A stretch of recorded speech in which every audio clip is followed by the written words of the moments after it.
अस्सलामुअलैकुम, welcome to voices of the world. मुझे राजा ज़ोई बक्सीर कहते हैं। नाज़रीन, आज मेरे साथ शरीके गुफ्तगू हैं रियासती जमात मुस्लिम कॉन्फ्रेंस के चीफ़ ऑर्गेनाइज़र और बचपन से ही सियासत के अंदर मुतहरिक रहने वाले एक नौजवान सियासी रहनुमा, एक नौजवान सियासी कारकुन और नौजवानों की दिलों की धड़कन। मेरी मुराद राजा साकिब साहब से है। साकिब साहब, आपके कीमती वक्त का बेहद शुक्रिया। बहुत शुक्रिया। Thank you so much. सबसे पहले ये बताइए कि आपने अपने स्टूडेंट लाइफ से सियासत को अमली तौर पर सर अंजाम देना शुरू किया है, तो बचपन का या फिर उस नौजवानी की दौर का कोई ऐसा वाक़या जो आपके दिल पर आज तक नक्श हो गया हो? जी, एक तो अल्लाह का शुक्र है कि मैं एमएसएफ के प्लेटफार्म से सियासी कामकाज शुरू किया और मुसलसल उसमें अभी तक लोगों में मौजूद है।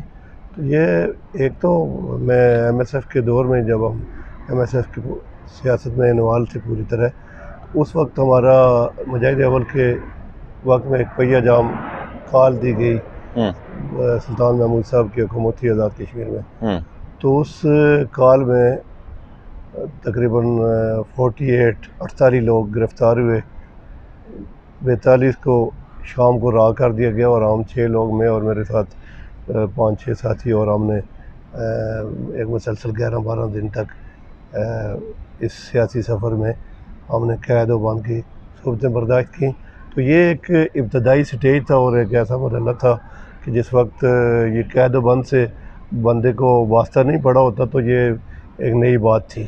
तो लेकिन इसकी राजा साहब वजह ये भी तो थी ना कि आप उस वक्त प्रोटेस्ट में सबसे ज़्यादा मुतहरिक थे और उस प्रोटेस्ट की बैकबोन अगर कहा जाए तो वो उस कम उम्री में आप थे। जी, अल्लाह की मेहरबानी है, मुझे दोस्तों का एतमाद उस वक्त भी हासिल था जो मेरे साथी थे। तो हम पूरी तरह अपना जो जमाती कामकाज पूरे ज़ौक़ व शौक़ से बढ़ चढ़ के करते थे और यही वजह है कि अल्लाह पाक ने अभी तक किसी भी इक़्तिदार में ना होने के बावजूद इज़्ज़त से रखा हुआ है। बेशक। अच्छा राजा साहब, आपसे मेरा दूसरा सवाल ये है कि आपके बारे में, आपके हल्का अहबाब से जब मैंने पता किया तो पता ये चला कि आपका मजाज ऐसा है कि आपको रात के 3 बजे अगर कोई कॉल करे किसी काम के लिए तो आप उठ खड़े होते हैं, और जब आप किसी जायज़ काम के लिए जाते हैं और देखते हैं कि सामने वाला बंदा किसी ज़्यादती पे है और वो काम ईमानदारी से नहीं कर रहा, तो आप झगड़ा भी मोल ले लेते हैं, और इस वजह से आपके बारे में एक तासर ये पाया जाता है कि आप बदमाशी वाली सियासत को परवान चढ़ा रहे हैं। इस हवाले से आप क्या काउंटर स्ट्राइक करना चाहेंगे? जी, एक तो खैर उन्नास से मन यनफ़अ उन्नास, बेहतरीन इंसान वो है जिससे लोगों को नफ़ा पहुँचे। अब लोगों के नफ़े के लिए अगर लोगों को मसाइल का सामना है, लोग मुश्किलात का शिकार हैं, उन्हें मेरी ज़रूरत पड़ती है, तो मैं कोशिश करता हूँ। और यकीनन ये इसी जो अभी मैंने खैर उन्नास से मन यनफ़अ उन्नास का हवाला दिया, इसी हवाला से इसी को नेकी के लिए मैं उठ के कोशिश करता हूँ कि मेरी किसी कोशिश से किसी आम आदमी को नफ़ा पहुँचे।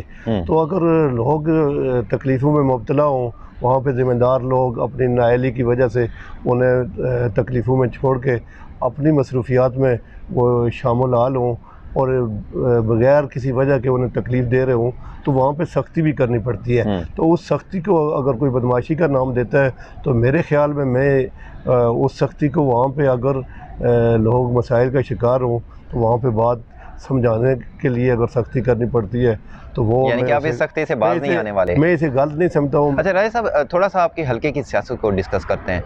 आप जब भी इलेक्शन में खड़े होते हैं, आपके मद्दे मुकाबिल जो उम्मीदवारान खड़े होते हैं, उनमें बड़ी तादाद एक तो आप ही के कबीले के अफराद की होती है और दूसरी तरफ चौधरी साहिबान खड़े हो जाते हैं। अब इन दोनों चीज़ों को कंपेयर किया जाए तो पता ये चलता है कि चौधरी बरादरान में से सिर्फ एक चौधरी साहब सामने आते हैं, जबकि हम राजपूतों में से 8-10 उम्मीदवार खड़े हो जाते हैं। कहने का मकसद ये है, आपको नहीं लगता कि राजपूतों को तकसीम करके 3-4 उम्मीदवार खड़ा करके वोट तकसीम करके चौधरी बरादरान फ़ायदा उठा जाते हैं? जी, मैं एक तो ये है कि मैं बरादरी और तअस्सुब की बुनियाद पर सियासी कामकाज नहीं करता हूँ। मेरे साथ तमाम बरादरियाँ, उसमें गुज्जर बरादरी के भी बड़े अच्छे लोग मेरे साथ आज भी शामिल हैं और मुझे उनका एतमाद भी हासिल है। बाकी भी तमाम बरादरियों के लोग चले हैं। मैं राजपूत या गुज्जर या किसी भी दीगर बरादरी अवान किसी बरादरी की बुनियाद पर सियासत पर यकीन नहीं रखता। मैं खिदमत खल्क की बुनियाद पर सियासत पर यकीन रखता हूँ और हम जिस इलाके से ताल्लुक़ रखते हैं या हम सियासी नुमाइंदगी के दावेदार हैं, तो हमें उस इलाके के मसाइल को मद्देनज़र रख के लोगों के मसाइल के लिए कोशिश करनी चाहिए। तो इस बुनियाद पर सियासत करता हूँ। इसके बावजूद कि राजपूत बरादरी से 3-4 लोग होते हैं, तो मुझे हराने के लिए मल्लाती साजिशों की ज़रूरत पड़ती है, वफाकी जमातों की ज़रूरत पड़ती है, और कोई ना कोई तरीका ऐसा इस्तेमाल किया जाता है। वरना मैं तीनों इलेक्शन जो मुस्लिम कॉन्फ्रेंस के टिकट पे तब लड़े जब मुस्लिम कॉन्फ्रेंस को कमज़ोर किया गया, तो मुझे भरपूर पजीराई मिली और मुझे हराने के लिए और कारीगरियाँ की गई। लेकिन हल्का के अंदर लोगों ने मुझे एक ही बरादरी से 3 लोगों के इलेक्शन लड़ने के बावजूद मुझे इलेक्शन जितवाया। अच्छा राजा साहब, अगर हम प्रीवियस इलेक्शन की बात करें जो अभी रिसेंटली गुजरे हैं, आपका रिज़ल्ट मेरे ख्याल से बाकी कैंडिडेट्स के रिज़ल्ट अनाउंस होने के 1 दिन के बाद हुआ। आप उसके बाद स्ट्राइक पे भी आ गए, आपने शदीद एहतजाज बुलंद किया। आपसे मेरे 2 क्वेश्चन हैं। पहला क्वेश्चन ये कि आप ये बताइए कि आप वहाँ से स्टेप बैक क्यों हुए, आपने उस एहतजाज को जारी क्यों नहीं रखा? और दूसरा क्वेश्चन इसी के साथ, इसी से मिलता जुलता ये है, आप और आपके कायद जो सरदार अतीक अहमद खान हैं, उन दोनों में एक कदर तो मुश्तरक है, वो ये कि आप भी अपनी सीट हारने की ज़िम्मेदारी जो है वफाकी जमातों के ऊपर आयद करते हैं, और वो पूरे रियासत से मुस्लिम कॉन्फ्रेंस के सुपड़ एक सीट तक आने की ज़िम्मेदार भी वफाक की हुकूमत को समझते हैं, यानी कि पाकिस्तानी हुकूमत में रहने वाली जमात को समझते हैं। आप क्या कहना चाहेंगे? जी, इसमें कोई शक नहीं है कि मुस्लिम कॉन्फ्रेंस को हराने के लिए वफाकी हुकूमतों का सहारा लेना पड़ा, और वफाकी हुकूमतों के ज़रिए मुस्लिम कॉन्फ्रेंस को आज़ाद कश्मीर के इक़्तिदार से महरूम किया गया। इसके बावजूद कि मुस्लिम कॉन्फ्रेंस को कई बार तोड़ा गया, आज भी मुस्लिम कॉन्फ्रेंस मजबूती के साथ फिर भी मौजूद है, और हर जगह से कहीं ना कहीं से मुस्लिम कॉन्फ्रेंस की नुमाइंदगी मौजूद है, एक सीट होने के बावजूद। और मुस्लिम कॉन्फ्रेंस की तंजीमें मौजूद हैं ग्रास रूट लेवल पे, मुस्लिम कॉन्फ्रेंस के कारकुन हर हल्का में मौजूद हैं। और दूसरा, आपने कहा कि स्टेप बैक क्यों किया मैंने जो इलेक्शन का रिज़ल्ट, तो एक तो पहली बात यह है कि इलेक्शन पूरे आज़ाद कश्मीर के तकरीबन रात 10, 11, 12 बजे तक उनके रिज़ल्ट अनाउंस हो गए, और मेरे हल्के का सुबह 10 से 11 बजे रिज़ल्ट अनाउंस होता है। तो एक पूरी प्लान धांधली के ज़रिए और कारीगरी के ज़रिए, और उसको मैं ये कहूँगा कि इस्टेब्लिशमेंट और वफाकी हुकूमत उस वक्त की इनकी मदद से ओवरऑल मुस्लिम कॉन्फ्रेंस को हराया गया।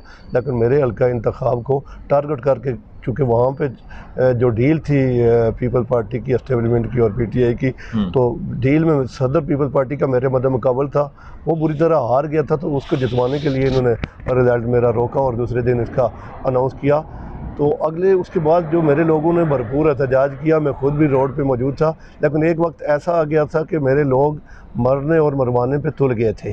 जब मैंने ये देखा कि लोग भी मेरे अग्रेसिव हो रहे हैं और वो भी मजाजन सख्त लोग हैं हमारे, तो वो भी इंतज़ामिया के ऊपर हमलावर हो रहे हैं, और इंतज़ामिया भी पुलिस भी वो भी हमारे लोग हैं, और लोग भी हमारे से, दोनों तरफ से नुकसान हमारा ही था। भाई साहब, ये बताइएगा कि आपने जहाँ पे अभी ज़िक्र किया कि मुस्लिम कॉन्फ्रेंस को हराने में जो एस्टेब्लिशमेंट है और जो पाकिस्तानी हुकूमत है वो अपना किरदार अदा करती है, तो हम ये भी देखते हैं कि इलेक्शन के करीब आते ही आपकी जमात का पाकिस्तानी बेस जो आज़ाद कश्मीर के अंदर जमातें हैं उनके साथ इत्तेहाद भी हो जाता है। तो आखिर फिर क्या नौबत आन पहुँचती है कि आप उन्हीं के साथ इत्तेहाद भी करते हैं और फिर उन्हीं के ख़िलाफ़ बात भी करते हैं? पहली बात तो ये है कि मैंने दावा किया है कि हमें हराने के लिए वफाकी हुकूमतें आती हैं और वो हराती हैं। अगर वफाकी हुकूमतें हमें हराने के लिए ना आती तो क्या ज़रूरत थी वफाकी हुकूमतों को अपनी ब्रांचें आज़ाद कश्मीर में बनाने की? उन्हें क्या ज़रूरत थी? पहले पीपल्स पार्टी बन गई, बाकी बन गए, तो मुस्लिम लीग नवाज़ को, जब मुस्लिम कॉन्फ्रेंस और मुस्लिम लीग एक ही थे, कायदे आज़म के उस कॉल के मुताबिक कि रियासत जम्मू कश्मीर के अंदर मुस्लिम कॉन्फ्रेंस ही मुस्लिम लीग की नुमाइंदा जमात के तौर पे तस्वर की जाए। जब एक ही थे तो क्या ज़रूरत थी नवाज़ लीग को आज़ाद कश्मीर में मुस्लिम लीग बनाने की? अगर वो भी वक्त गया, फिर पीटीआई को क्या ज़रूरत थी अगर मुस्लिम कॉन्फ्रेंस आज़ाद कश्मीर में थी तो पीटीआई बनाने की? वो यही एक वजह थी कि वहाँ पर मुस्लिम कॉन्फ्रेंस के रोल को महदूद करने के लिए। लेकिन जब अब आगे आपने कहा कि फिर हमें वफाकी जमातों के साथ इत्तेहाद करने की क्या ज़रूरत पड़ती है? अब एक सियासी अमल है, सियासी अमल में कभी कभार ये करना पड़ता है कि आपके सामने अगर सारी बुराइयां हों तो उन बुराइयों में छोटी बुराई को आप उसको एक्सेप्ट करना पड़ता है। सही। राज साहब, ये बताइएगा कि करंट सिचुएशन को में से कुछ चीज़ों को सीधा डिस्कस कर लेते हैं। सबसे पहले ये बताइए कि मुस्लिम कॉन्फ्रेंस इस वक्त एक सीट के साथ असम्बली के अंदर मौजूद है, उसका स्टेटस क्या है? क्या वो अपोजिशन का हिस्सा है या फिर वो हुकूमती जमात का हिस्सा है? जी, एक तो हुकूमती बेंचों पे बैठे हैं सरदार अतीक साहब, मैं कहता हूँ ना वो अभी हुकूमत का हिस्सा है और ना अपोजिशन का हिस्सा है, वो दरमियान वाली पोजीशन में है। हुकूमती बेंच पे ज़रूर है, लेकिन कहीं भी हुकूमती ज़िम्मेदारी मुस्लिम कॉन्फ्रेंस के किसी भी सियासी अमल में किसी भी कारकुन के पास कोई हुकूमती ज़िम्मेदारी नहीं है। हुकूमती बेंच पे ज़रूर मुस्लिम कॉन्फ्रेंस मौजूद है। इस पे मैंने अपनी जमाती क़यादत को कहा भी, उनसे गुजारिश भी की थी कि हमें इन हुकूमती बेंचों से अलहदा हो जाना चाहिए। तो ये फिर सदर जमात उन्हीं का चूँकि डिसीजन क्या करना फैसला आदमी उनका ही है, और ये अलग बात है, वो वर्किंग कमेटी से या जमाती ज़िम्मेदार कोर कमेटी से पूछ के बैठ के वो बात करते हैं। तो जो अक्सरियती फैसला होता है तो उसके मुताबिक वो बैठे हुए हैं। तो मैं अभी भी इस पर यही कहता हूँ कि हमें हुकूमती बेंच से अलग हो जाना चाहिए, ये मेरी ज़ाती राय है। अच्छा राय साहब, आप ज़ाहिर है आगे 2-3 साल के बाद आज़ाद कश्मीर में इलेक्शन होंगे। आज जो मुस्लिम कॉन्फ्रेंस की सिचुएशन है, आज जो इनका फ्रेमवर्क है, उसको देखते हुए आइंदा आने वाले इंतखाबात में आपका मुस्तकबिल तय पाया जाएगा।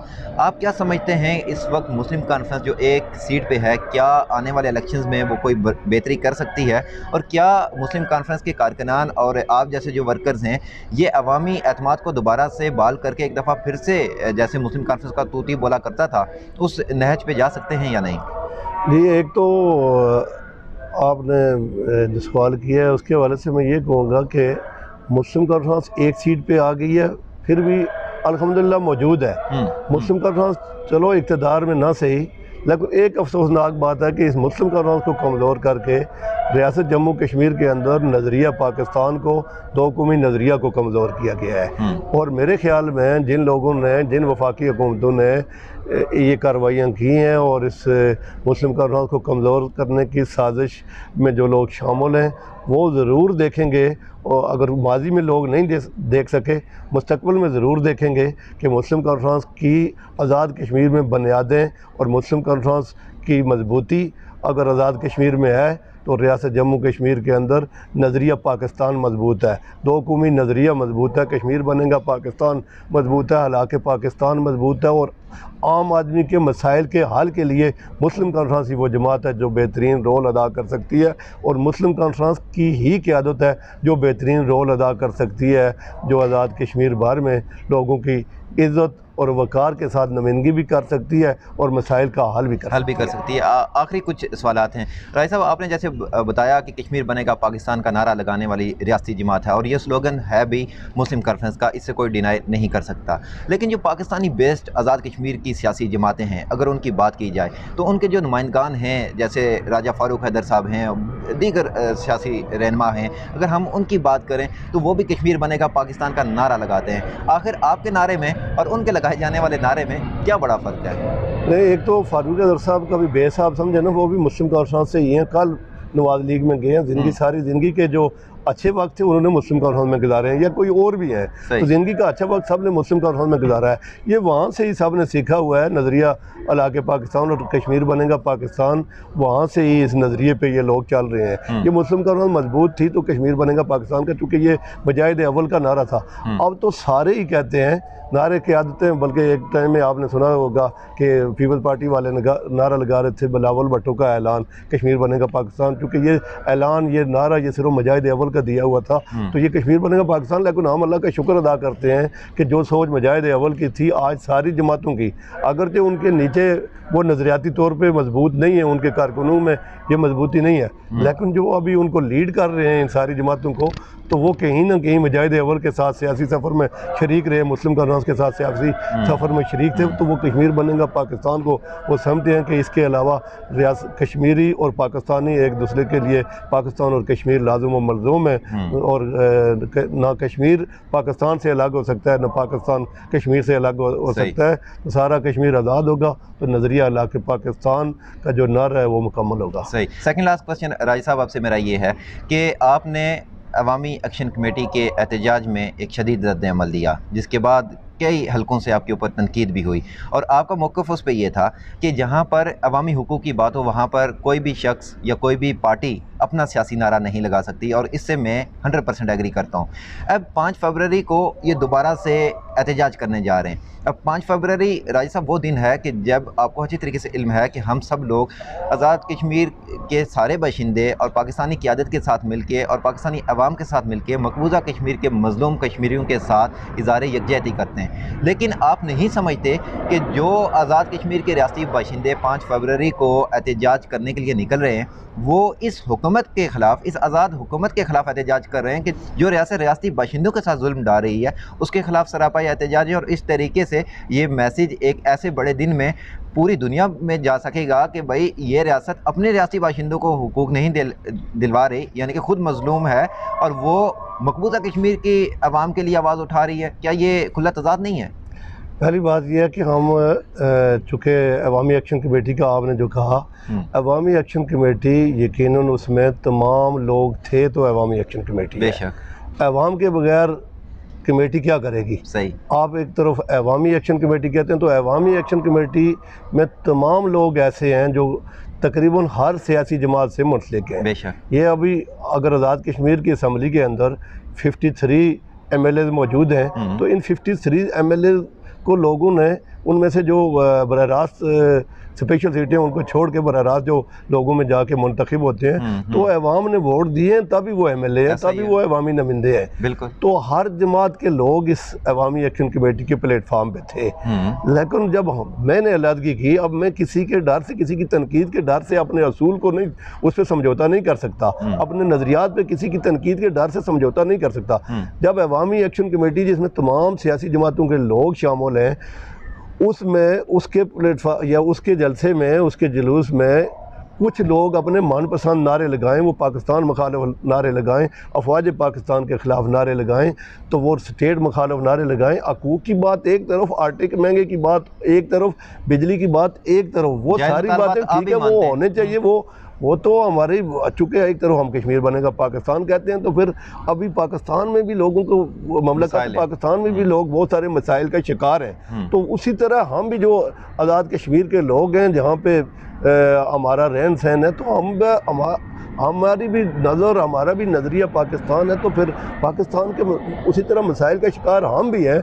मसाइल हल होने चाहिए, वो चाहे आज़ाद कश्मीर के अंदर हो, पाकिस्तान के किसी भी सूबे में हो, लोगों के लिए आसानियाँ पैदा करनी चाहिए। जो इश्यूज़ हैं उन पे बात भी करनी चाहिए। ये जो मसाइल हैं, ये मुतालबात हमारे हैं। सही है। अवामी एक्शन कमेटी फिर अवाम हम है ना। बिल्कुल। तो मुतालबात हम सब के हैं, मसाइल हम सब के हैं। लेकिन देखें, इसके लिए हमें एहतजाज के लिए बहुत सारे दिन पड़े हुए हैं। साल के 364 दिनों में बहुत सारे दिन हैं जहाँ पे हम एहतजाज कर सकते हैं, अपनी बात मनवाने के लिए हम अपनी आवाज़ उठा सकते हैं, बुलंद कर सकते हैं। लेकिन उस एहतजाज के अंदर अगर आप, जिस दिन आप पूरे रियासत जम्मू कश्मीर के लोगों के साथ यकजहती के तौर पे मनाया जाने वाला दिन है, जो 3 दहाइयों से मुसलसल मनाया जा रहा है, उस दिन पे अगर आप पहिया जाम और शटर डाउन के, यहाँ पे आटा महंगा है, यहाँ पे बिजली महंगी है, यहाँ पे ये मसला है, अब KPK वाले भी शुरू कर दें, बाकी जगहों पे भी लोगों के ये मसाइल हैं, सिंध वाले भी और बलूचिस्तान वाले भी, पंजाब वाले भी, वो भी शुरू कर दें उस दिन 5 फरवरी को,